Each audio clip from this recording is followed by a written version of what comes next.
Saya sampai ke Mekah, saya berdoa dengan Allah. Saya ingat lagi saya pergi ke Mekah pada tahun 2000. Saya tak ingat exactly, tapi dalam tahun-tahun 2000 awal 2012 macam itulah. Jadi saya berdoa. Saya ingat saya berdoa kepada Allah. Saya minta Allah berikan saya Sayyidina Umar. Bukan bermaksud saya ni seperti sosok yang Rasulullah, tidak. Maksudnya Sayyidina Umar kan sangat menggerunkan. Kita tahu penghijrahan hidup dia. Jadi bila saya tengok satu sosok yang sangat digeruni adalah Sayyidina Umar, minta kepada Allah. Bila saya balik daripada kota Mekah tu, sedang dalam beberapa bulan ke hari saya tak ingat dah, datang salah seorang daripada tentera. Saya anggap mereka pasukan saya, tentera lah. Pasukan saya membawa satu orang sosok yang saya cakap, dia beritahu ada orang yang nak bersama, nak berkhidmat dengan saya. Saya cakap bawalah datang. Bila dia bawa datang tu, saya melihat satu sosok manusia yang saya ni kalau tengok orang yang badan besar, bodybuilder. Abang Ali punya badan kan dulu sangat gerun, sekarang ni dah berumur ni kurang sikit badan dia. Orangnya besar sehingga nak berjalan pun saya tengok tak boleh kan, dengan kepak dia sebagainya, dengan berpakaian singlet, berpakaian rantai, gelang dan sebagainya. Jadi saya melihat satu sosok, saya cakap betul ke ni? Betul ke ini orang yang nak berjuang dengan saya kan? Sebab bukan katakan diri saya baik, saya memang tak baik. Tetapi saya khawatir yang duduk dalam pasukan kita juga adalah sama, jadi gangster seperti orang di luar yang menentang kita. Jadi, tapi satu benda yang saya sangat terkesan sangat, apa yang Abang Ali cakap. Dia kata, Abang Ali, saya ingat lagi, tak apa bos, dia kata. Ni bos ni bahasa manja dia dengan saya. Tak apa bos, apa tu, saya nak berubah, dia kata. Saya akan bantu, saya akan kerja lah, akan hemat. Setiap pagi dia datang. Saya waktu tu ada perniagaan, jadi saya akan datang waktu tengah hari saja. Pagi-pagi saya dengar dia dah dekat pejabat. Dia akan datang. Jadi dia akan selalu bantu dan dia berkhidmat dengan baik. Saya selalu ceritakan, saya selalu sirahkan pada dia, sebab saya ni tak pandai mengaji kitab. Tapi cerita saya dengan Umar ni selalu cerita dengan dia. Saya beritahu dengan dia, Abang Ali tahu tak, saya berdoa kat Mekah, Allah hantar Sayyidina Umar ni, Abang Ali Sayyidina Umar. Saya tunjuk satu video Abang Ali duduk di sebelah saya. Dia waktu first time saya bawa dia pergi press conference. Lillahi ta'ala saya bercakap. Lillahi ta'ala saya bercakap. Berani mati kerana saya berperang, kerana Islam. Saya berani mati lillahi ta'ala. Abang Ali tak pernah masuk TV, tak pernah masuk ni, tapi selalu saya ajak dia. Dia tak nak lah bos, saya tak pernah cakap. Tapi Abang Ali, saya nak tengok orang lain juga berubah macam Abang Ali ni. Boleh tak Abang Ali ke depan? So Abang Ali, saya cakap, saya kan khidmat dengan bos. Saya bukannya orang yang ialah macam sosok yang motivator ke seorang ni ke. Saya kan khidmat bos, saya ditugaskan untuk jaga bos, saya kata. Saya jaga bos saya lah. Tapi saya paksa pergi satu conference pada tahun 2014. Saya buat satu program memupuk kesedaran perjuangan anak muda. Jadi saya tampilkan sosok-sosok orang yang duduk dalam dunia gangsterism yang sudah berhijrah. Jadi saya jadikan Abang Ali dan sebagai ikon. Bila Abang Ali kena ceritakan bahawa anak-anak muda ni tak boleh duduk dalam dunia gangsterism. Jadi saya suruh Abang Ali cakap, tapi saya suruh cakap, Abang Ali bukan cakap dia marah. Saya selalu kedepankan dia. Sampai Abang Ali selalu tanya saya, bos, saya ni position saya apa? Dia, saya bukan ke boy, tapi sekarang ni bawa saya pergi media. Sebenarnya Abang Ali tak tahu kenapa saya buat semua benda tu. Hari ini saya beritahu, sebab saya tak pernah anggap dia pekerja saya. Saya tak pernah anggap dia orang yang khidmat untuk saya. Abang Ali dah pergi, jadi saya beritahu lah, sebenarnya saya nak jadikan dia idola kepada anak-anak muda yang nak duduk dalam dunia gangsterism, supaya diorang tak ikut dunia gangsterism. Saya nak Abang Ali menjadi ikon kepada orang-orang yang belum berhijrah, kena hijrah. Sebab tu saya selalu kedepankan dia dengan media. Sebenarnya Abang Ali orang yang tak suka pada media, saya tahu. Tapi saya akan paksa dia, saya akan bawa dia sentiasa. Sampai dia bingung, dia pun tak tahu dia kerja apa. Kadang-kadang dia kena jadi orang bagi talk, kena jadi motivator. Kadang-kadang dia kena jaga saya. Kadang-kadang saya suruh dia, jom balik kita berniaga. Bila saya berhenti pada PPIM, saya gerakkan saya punya Persatuan Pengusaha Malaysia bersama Abang Ali, adik saya, Datuk Isham. Saya selalu cakap, kita semua pasukan. Jadi bila saya hidup dengan Abang Ali, saya selalu cakap, Abang Ali, tahu saya ni kan, kalau anak buah tak ada duit, saya susah hati. Kadang-kadang saya selalu bertanya, Abang Ali, bulan ni lambat sikit lah. Macam tu. Tak apa, okey. Kadang-kadang gaji yang patut masuk pada 2 hari bulan masuk sampai 10 hari bulan. Waktu saya jatuh tu kan, susah lah. Saya sampai pergi jual kurta kan. Ni semua orang tak tahu. Sebab saya nak sustainkan balik persatuan, nak naikkan balik persatuan. Abang Ali tak pernah merungut dengan saya. Kadang-kadang ada bulan tu saya terpaksa kata, Abang Ali, bulan ni punya gaji saya bagi awal bulan separuh, tengah bulan separuh. Contohnya kalau bagi awal bulan 5, tengah bulan 5. Sebab Abang Ali kena kirim duit kat kampung, mak dia semua.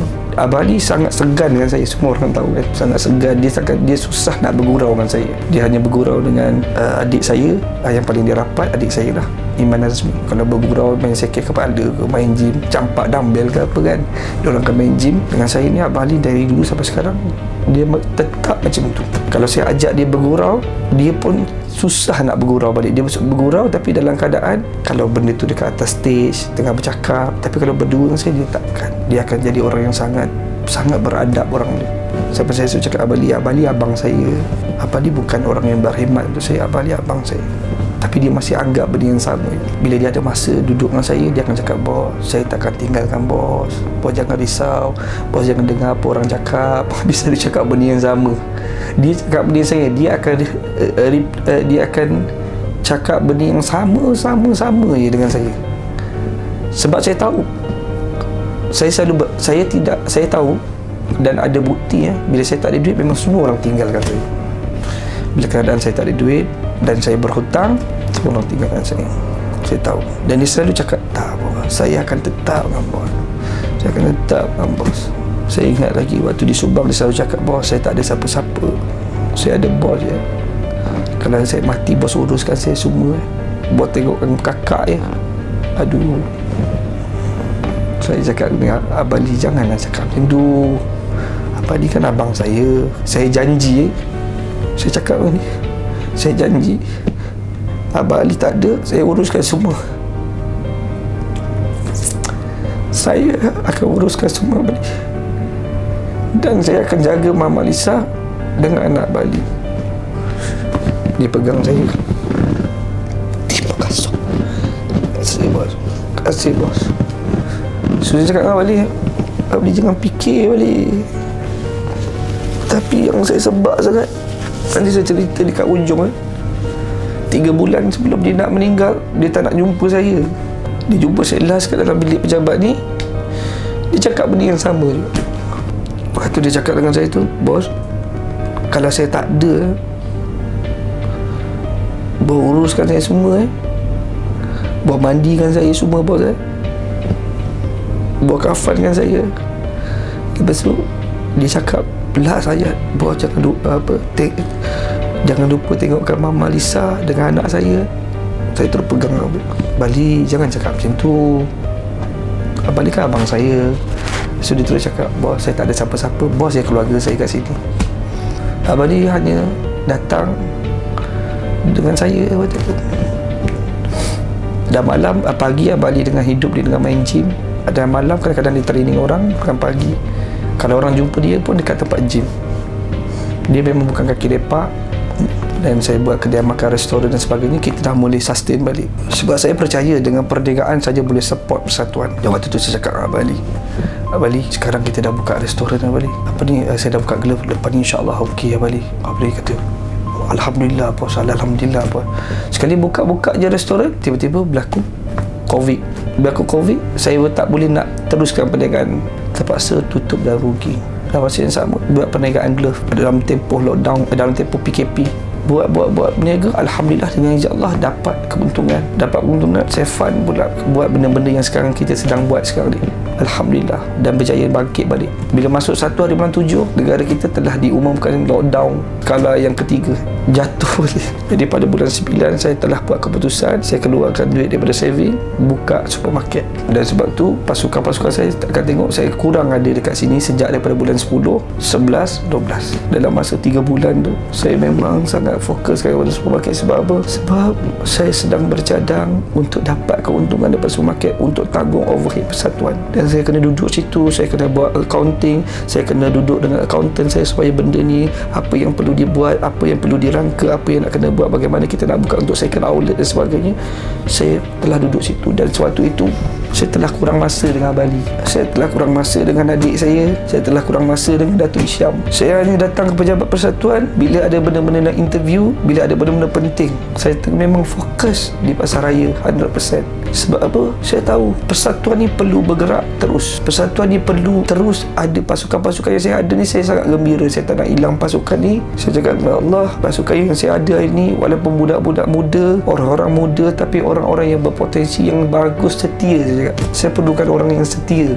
Dia cakap, ya Allah, berilah kefahaman kepada orang-orang sahabat-sahabatku, kawan-kawan aku, pasukan-pasukanku yang sebenarnya aku sedang buat sesuatu yang aku susah nak perjelaskan kepada mereka apa yang sedang aku buat. Pada bulan 10 dekat sini, saya jumpa Abang Ali. Inilah kerusi dia. Bulan 10, saya tak mau cerita tentang saya buat rakaman tentang keahlian dan sebagainya, tapi saya cerita kali terakhir saya jumpa dia, yang saya ada banyak berbincang dengan dia, saya ingat hampir 2 jam. Dia cakap, Abang Ali duduk dalam keadaan macam ni. Bos jangan percaya orang, bos. Saya sayang, bos. Saya jaga, bos. Tak ada, Abang Ali. Saya cuma nak bagi tahu. Saya sekarang ni sibuk sebab saya kena uruskan Pasaraya, Abang Ali. Saya tak tahu sama Abang Ali, sama ada di akhir-akhir kematian Abang Ali, dia tahu benda ni. Sebab saya tak pernah jauh dengan dia. Dan itulah kali terakhir dia cakap dengan saya, bos, saya tak ada siapa-siapa, bos. Benda yang sama dia cakap saya 3 bulan yang lepas. Saya ada bos lah family saya. Kita besar, kita keluarga, bos. Banyak benda dia cakap hari tu, saya tak apa ingat. Antaranya dia cakap, bos, tolong tengokkan Mama Lisa itu, saya besar. Saya kenal isteri Abang Ali ni daripada awal, macam kakak saya. Isteri saya pun mengenali isteri Abang Ali. Anak Abang Ali saya kenal daripada anak dia kecil. Bila sampai saat-saat Abang Ali meninggal tu, saya memang sedih sangat. Saya rasa macam mimpi. Saya tak sempat nak buktikan pada dia. Saya tak sempat nak buktikan pada dia apa yang sedang saya rangka. Bila di akhir-akhir Abang Ali nak pergi kan, semua orang dia pergi jumpa. Saya dia tak jumpa. Dia jumpa abang akak ganda saya, Datuk Isyam. Dia jumpa adik saya. Semua orang dia jumpa. Yang dia cakap pada adik saya, bos okey, bos okey. Dia tak jumpa saya. Sebab apa? Saya tak ada kat sini. Saya tak ada kat pejabat yang banyak memberi manfaat pada kita ni. Saya tak datang sini. Sebab apa? Saya sedang fokus dengan Pasaraya Semboyan, untuk naik ke Pasaraya Semboyan. Sebab tu bila datang pejabat, dia tak jumpa saya. Saya pun tak jumpa dia. Tapi saya tahu sebenarnya memang dia dah tak nak jumpa saya. Sebab dia tahu kalau dia pergi, berat sangat bagi saya. Dia memang tak nak jumpa saya. Dan saya kira genaplah hampir 100 hari. Bermula pada bulan 11, dia memang tak jumpa saya langsung dah. Orang saja sampaikan pada saya, adik saya sampai. Kanda Abang Ali kena salam. Abang Ali okey ke? Abang Ali sihat ke? Bagi tahu Abang Ali, ya, abang sekarang ni pagi dekat sini, petang dekat sini, malam dekat sini pula. Begitu Abang Ali, ya, kanda Abang Ali faham, Abang Ali faham. Tapi saya yang tak faham dengan diri saya sekarang. Tapi saya beritahu pada isteri saya pada bulan lepas, kenapa saya rasa Abang Ali macam tak lama. Saya cakap dengan isteri saya, boleh berhubung tanya isteri saya. Isteri saya cakap, kenapa manja cakap macam tu? Tak tahu lah, saya rasa macam Abang Ali tak lama, hati saya tak sedar. Kenapa manja? Abang Ali selalu mengelak daripada saya. Saya cakap dengan isteri saya bulan lepas, tak, mungkin manja pergilah cari call Abang Ali. Pergi call Abang Ali, pergi call Abang Ali. Dia kata, saya tak berani kacau Abang Ali sekarang sebab Abang Ali banyak terlibat dengan pemotoran hantar bantuan-bantuan. Biasanya Abang Ali akan khidmat, jaga saya apa semua. Tapi saya tahu saya ada berlaku, bukan krisis, saya pernah marah dia sedikit pasal motor. Cakap, Abang Ali kenapa Abang Ali beli motor? Saya tak bagi dia naik motor. Abang Ali cakap, bos, saya teringin sangat lah. Saya teringin sangat lah, bos. Abang Ali kan bawa motor, dia kata, bos, Harley Davidson bukan macam Superbike. Superbike ni kalau bawa motor bahaya, Harley Davidson tak bahaya, dia kata. Betul ke Abang Ali? Betul, dia bunyi je, bos. Dia bunyi je. Bos tengok bunyi je, dia kata. Bunyi je, dia kata. Jadi saya tak boleh nak buat apa. Tapi selalu saya cakap, Abang Ali, hati-hati bawa motor. Ya, bos. Ya, bos. Abang Ali tahu. Abang Ali tahu dari dulu saya tak suka dia naik motor. Sebab tu saya yang ambil botol Superbike dia tu. Botol Superbike hijau dia tu, saya yang ambil. Saya beli, saya bagi pada orang lain pakai. Saya suruh Abang Ali gunakan duit tu pergi beli kereta. Itu Abang Ali beli kereta IM4U dia tu. Okey, Camry. Bos, saya tak boleh naik motor lagi. Tak boleh, saya cakap. Jadi dia tak naik motor bertahun-tahun. Sehinggalah satu hari tu dia beritahu, kalau motor kecil boleh, dia kata. Kenapa Abali? Minyak mahal lah, saya tak tahan lah. Okey lah, saya pun order motor dekat Bakri. Abali cakap, saya ingat beli motor suku ni diorang tak boleh buat racing. Abali kata, saya suka motor ni bos. Oh okey lah, ni tak boleh buat laju ni. Motor kita tahu kan, motor kecil. Pergi ambil dekat Bakri, beli bayar installment. Bila sampai motor tu, selang seminggu lebih, motor dia jadi motor racing lah. Saya cakap, Abali, kenapa tukar piping semua ni? Bunyi supaya motor kecil ni kalau lalu orang dengar nanti susah nak accident, dia kata. Sebab kalau bunyi dia kuat, orang tahu kita datang. Dia cakap dengan saya, ya ke Abali? Benda lain dia tak cerita dengan saya. Rupanya dia buat ini, buat itu, buat itu. Dan waktu tu dia naik motor tu, dia accident 2 kali. Adik saya tak beritahu saya. Adik saya yang pergi hantar bengkel repair. Abali tak datang pejabat. So Abali tak beritahu pun dia accident. Sekali saya dapat tahu, saya kata dah Abali tak boleh naik motor ke. Naik kereta balik. Tak ada pun lepas ni, hati-hati.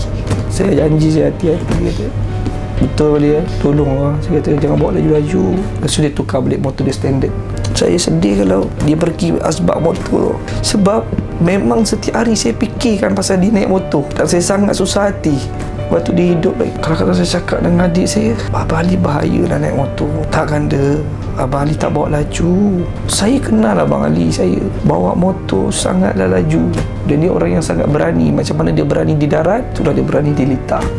Saya diam je lah. Saya tak boleh cakap apa-apa.